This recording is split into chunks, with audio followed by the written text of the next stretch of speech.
Friends, ఈ video అయితే చాలా బాధను కలిగిస్తుందండి. వాస్తవం చెప్పాలంటే అసలు నేను ఈ వీడియో పోస్ట్ చేయాలనుకోలేదు. కానీ కొంతమంది తెలియని వారికి తెలుసుకుంటారు అనే ఉద్దేశంతోనే నేను ఈ వీడియో పోస్ట్ చేస్తున్నాను. ఇది మన ఫామ్లో జరిగిందైతే కాదండి. నీళ్ళల్లో పడి చనిపోయింది. అది పక్క వాళ్ళ ఇంటికి వెళ్ళి అక్కడ నీళ్ళలో పడి చనిపోయింది. నేను ప్రీవియస్ వీడియోలో చెప్పాను కదా, ఫామ్లో వర్క్ జరుగుతుందని చెప్పని. సో దానివల్ల పక్కకి వెళ్తున్నాయి. దీని కాలు పొలుసు కూడా మీరు చూడండి ఫ్రెండ్స్. చాలా క్వాలిటీ గల పిల్ల.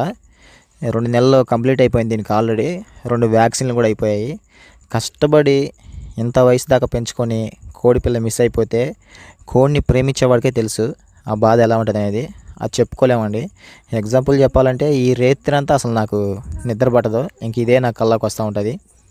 కళ్ళకంటే మర్చిపోలేను. సో అది ఫ్రెండ్స్, ఇలాంటి పొరపాటు మీ ఫామ్లో జరగకుండా, నీళ్ళలో పడకుండా చూసుకోండి. కోడి పిల్లల విషయంలో కేర్ తీసుకోండి, జాగ్రత్తలు కూడా వహించండి. Okay friends.